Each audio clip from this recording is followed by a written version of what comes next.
அனைவருக்கும் வணக்கம். நம்ம இன்றைக்கி இந்த வீடியோவில் 8ஆம் வகுப்பு இலக்கணம் இயல் 5ல் இருக்கக்கூடிய முக்கிய வினாக்களை பார்க்கலாம். ஃபஸ்ட்டு கொஷின், இரு சொற்களுக்கு இடையே வேற்றுமை உருபுகளோ வினை பண்பு முதலியவற்றின் உருபுகளோ தொக்கி அல்லது மறைந்து வருமானால் அதனை டேஷ் என்பர். இரு சொற்களுக்கு இடையே வேற்றுமை உருபுகளோ வினை பண்பு முதலியவற்றின் உருபுகளோ தொக்கி அல்லது மறைந்து வருமானால் அதனை டேஷ் என்பர். ஆன்சர் தொகைநிலை தொடர். செகண்ட் கொஷின், ஒரு தொடரில் இரு சொற்கள் வந்து அவற்றின் இடையில் எச்சொல்லும் எவ்வுருவும் மறையாமல் நின்று பொருள் உணர்த்தினால் அது எது? ஒரு தொடரில் இரு சொற்கள் வந்து அவற்றின் இடையில் எச்சொல்லும் எவ்வுருவும் மறையாமல் நின்று பொருள் உணர்த்தினால் அது எது? ஆன்சர் தொகாநிலை தொடர்.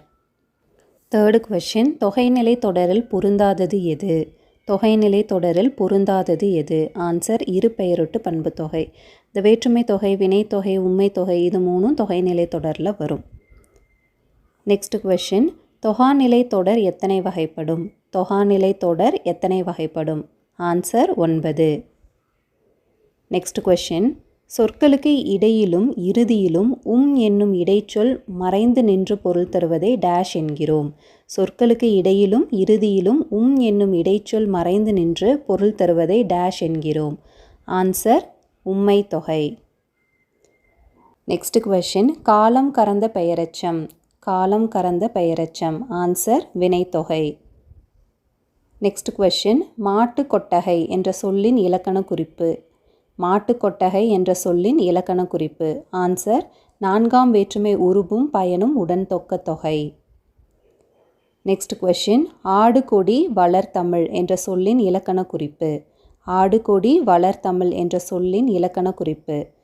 ஆன்சர் வினைத்தொகை. நெக்ஸ்ட் கொஷின், வெண்ணிலவு என்ற சொல்லின் இலக்கண குறிப்பு. வெண்ணிலவு என்ற சொல்லின் இலக்கண குறிப்பு. ஆன்சர் பண்புத்தொகை. நெக்ஸ்ட் கொஷின், பனைமரம் என்னும் சொல்லின் இலக்கண குறிப்பு. பனைமரம் என்னும் சொல்லின் இலக்கண குறிப்பு. ஆன்சர் இரு பெயரொட்டு பண்புத்தொகை. இது எப்படி இரு பெயரொட்டு பண்புத்தொகை அப்படின்னா, மரம் அப்படிங்கிறது ஒரு பொது பெயர், அதுலேயும் ஸ்பெசிஃபிக்காக பனைமரம் அப்படிங்கிறது சிறப்பு பெயர். அப்போது பனை அப்படிங்கிறது சிறப்பு பெயர், மரம் அப்படிங்கிறது பொது பெயர். இது ரெண்டும் வந்திருக்கறனால அது இரு பெயரொட்டு பண்புத்தொகைன்னு சொல்கிறோம். நெக்ஸ்ட் கொஷின், ஒன்றுக்கு மேற்பட்ட சொற்களில் என்னும் உருபு வெளிப்பட வருவது. ஒன்றுக்கு மேற்பட்ட சொற்களில் என்னும் உருபு வெளிப்பட வருவது. ஆன்சர் எண்ணுமை. நெக்ஸ்ட் கொஷின், கண்ணா வா என்பது டேஷ் தொடர். கண்ணா வா என்பது டேஷ் தொடர். ஆன்சர் விழி. விழினா கூப்பிடுறது. நெக்ஸ்ட் கொஷின், மலர்விழி என்ற சொல்லின் இலக்கண குறிப்பு. மலர்விழி என்ற சொல்லின் இலக்கண குறிப்பு. ஆன்சர் உவமை தொகை. நெக்ஸ்ட் கொஷின், அன்மொழி தொகை எத்தனை வகைப்படும்? அன்மொழி தொகை எத்தனை வகைப்படும்? ஆன்சர் 5.